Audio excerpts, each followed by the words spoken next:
Kalau ikut pengalaman saya, sepanjang boleh kata 30 tahun lah saya kerja, kebanyakan pesakit-pesakit yang datang yang berkaitan dengan sistem gastro usus ni, kebanyakan mereka lebih kurang 60 hingga 70% sakit pada bahagian atas perut.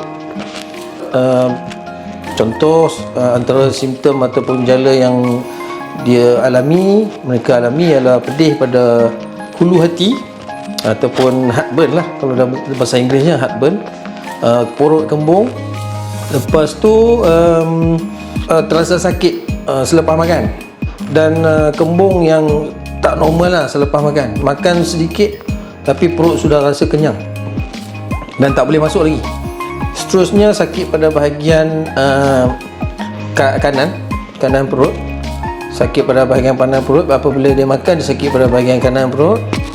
Ada juga pesakit yang datang lepas makan terus muntah-muntah dan cerit-berit. Muntah tu biasanya selepas makan jarang lah. Kebanyakan pesakit datang lepas makan dia rasa tak selesa, kembung, angin, cepat kenyang. Dan ada sebahagian kecilnya, lebih kurang dalam 10-15% lepas makan dia terus pergi tandas. Dia mengalami masa cerit-berit lah. Dan yang jarang-jarang tu lepas makan muntah, makan lekat dekat dada sini, kita panggil food stuck in the chest, dan perdarahan pada bila buang air besar, berak berdarah. Dan jarang juga sakit yang muntah darah. So jadi yang paling common sekali kebanyakannya adalah sakit pada bahagian atas perut ni, kembung, dan rasa pedih pada hulu hati, dan sakit pada sebelah kanan perut lah, sebelah kanan atas. Lepas tu seterusnya yang jangan-jangan muntah darah, berak berdarah, dan bila makan tu sakit perut terus pergi toilet, cerit-berit.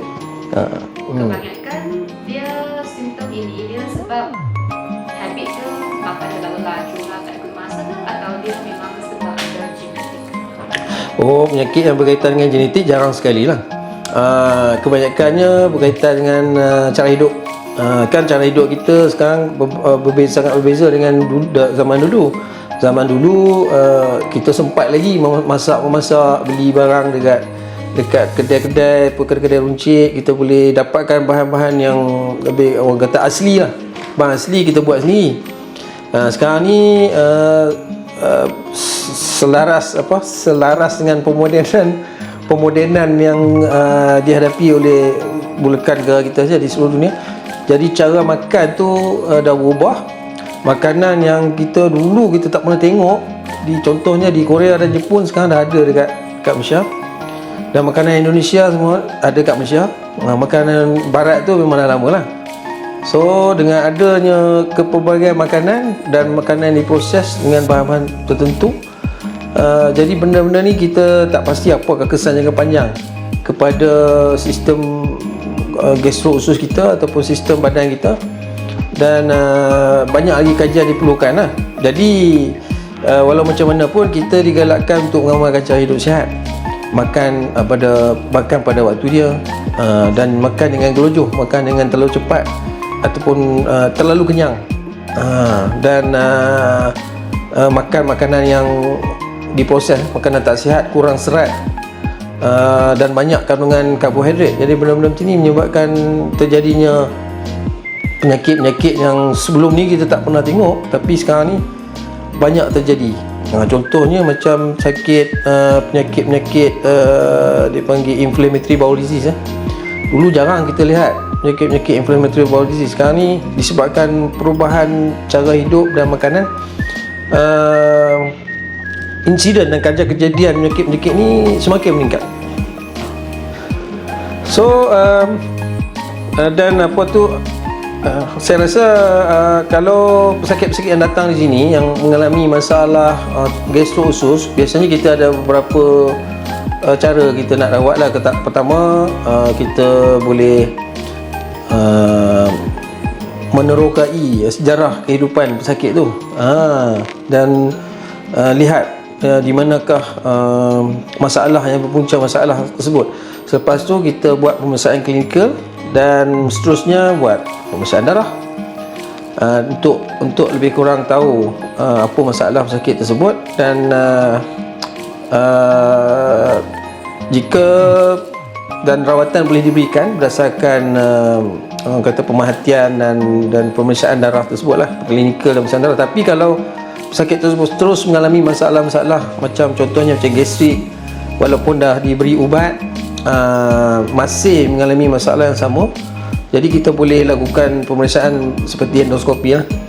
Endoskopi iaitu satu cara mana kita masukkan satu alat kamera dengan dalam perut pesakit untuk mengetahui apa masalah sebenar, dan beberapa tisu sampel boleh diambil untuk dilihatlah, dianalisis sama ada penyakit ni disebabkan oleh kuman, seperti contoh macam H. pylori yang kerap berlaku di dalam masyarakat kita sebab kita banyak makan di luar kan, makan di luar. Kita kena pilih lah restoran yang bersih.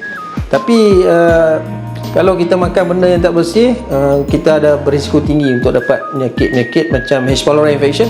H. pylori infection ni pun satu satu bakteria boleh menyebabkan kronik, masalah kronik, sakit perut yang kronik gastritis, ulcer pada perut, ulcer pada duodenum, dan menyebabkan short term sometimes boleh menyebabkan pendarahan pada usus, long term boleh menyebabkan kanser pada bahagian perut lah. Jadi kita kena lihat secara keseluruhan.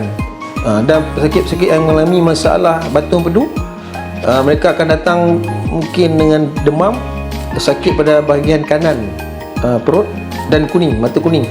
Kebanyakan orang mungkin tak sedar dia tu ada mata dia menjadi kuning.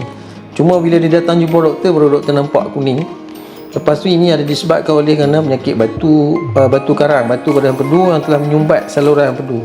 Dan rawatannya biasanya kita sekarang ni kita boleh guna endoskopi lah, skop saja.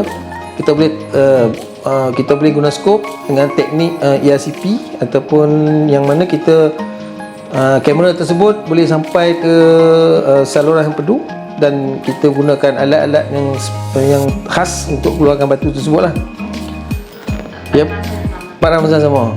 Jadi dan dengan cara rawatan endoskopi saja boleh rawat pesakit-pesakit yang mengalami masalah batu empedu tersumbat di dalam saluran empedu lah. Dan untuk pesakit-pesakit yang mengalami masalah cirit berit lah, yang kronik lah, biasanya cirit berit kronik, pesakit tersebut biasanya cuba bertahan lah dengan membeli ubat-ubat di farmasi, dan mereka menyangkakan mungkin cirit berit tersebut boleh berhenti dengan makan ubat tersebut. Ubat-ubat yang dia panggil anti-diarrhea lah, anti-diarrhea treatment over the counter. Dan apabila mereka dapati ubat-ubat tersebut dah tak berkesan, kebanyakannya datang selepas lebih pada 2 hingga 3 minggu lah. Dan kita boleh lakukan pemeriksaan kolonoskopi lah dengan skop juga.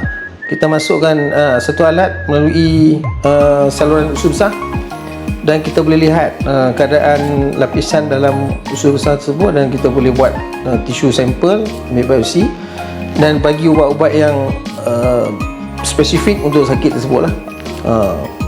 Dan penyakit tersebut ada kaitan dengan H. pylori, dan juga mungkin disebabkan alah pada makanan tertentu menyebabkan radang usus. Jadi kita boleh dengan cara tu kita buat endoskopi, kita ambil tisu biopsi, kita tahu penyakit tersebut, dan kita boleh bagi ubat yang spesifik. Boleh tak doktor terangkan sedikit, kalau makan lepas tu rasa kembung, dan apa yang tengah berlaku dalam makanan? Okey, bila kita makan, sepatutnya asid perut akan dirembeskan dalam perut lah. Dan asid perut ni sebenarnya penting untuk menghadapi makanan. Dan bukan setakat itu saja, dia menghapuskan bakteria yang ada pada makanan tersebut. Jadi itulah proses dia. Dan orang kata biasanya selepas 4 jam perut kita akan 4 hingga 6 jam perut kita akan kosong lah. Sebabkan penghadaman sudah sempurna, dan sikit demi sikit makanan tu akan masuk ke dalam pylorus melalui peristalsis daripada perut. Dan setelah 4 jam kita punya perut akan kosong, Tapi untuk penyakit-penyakit macam selepas makan kembung, terlalu kembung, angin banyak sangat, ini adalah disebabkan oleh masalah peristalsis. Sebab perut kita ni dia ada sistem saraf sendiri, dia ada pacemaker dia sendiri, macam jantung juga lah. Jadi kalau pacemaker tu tak berfungsi dengan baik, jadi sama disebabkan penyakit, contohnya macam H. pylori infection ataupun kencing manis lah. Penyakit kencing manis, pesakit-pesakit kencing manis banyak mengalami masalah kronik lah. Penyakit kencing manis kronik yang tak kontrol ni banyak mengalami masalah saraf. Bukan pada saraf di tangan dan kaki saja, tapi sistem autonomik dalam badan kita pun boleh terjejas disebabkan oleh kena penyakit kencing manis. Dan saraf ni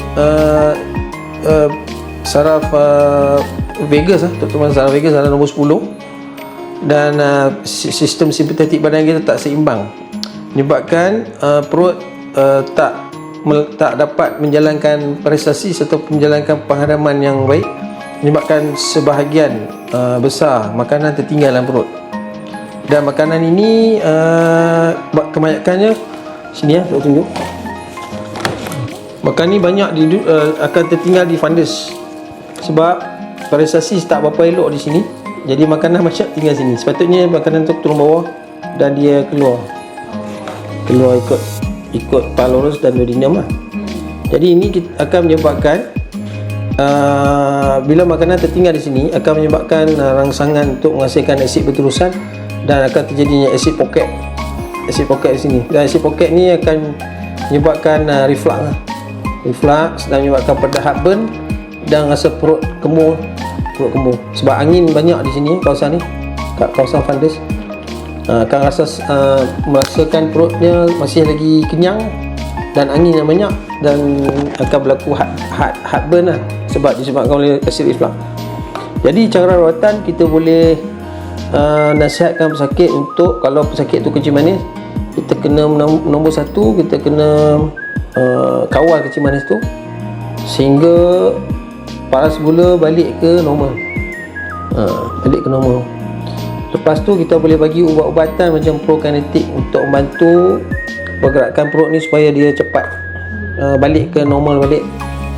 4 hingga 6 jam perut dah kosong. Dan ubat-ubatan contoh macam PPI ataupun ubat-ubat yang acid suppression untuk kurangkan asid supaya penyembuhan boleh berlaku. Jadi kita bagi ubat tu untuk satu jangka masa sehingga pesakit tak ada dah simptom tersebut. Jadi kita pelan-pelan kurangkan, step down dan stop rawatan.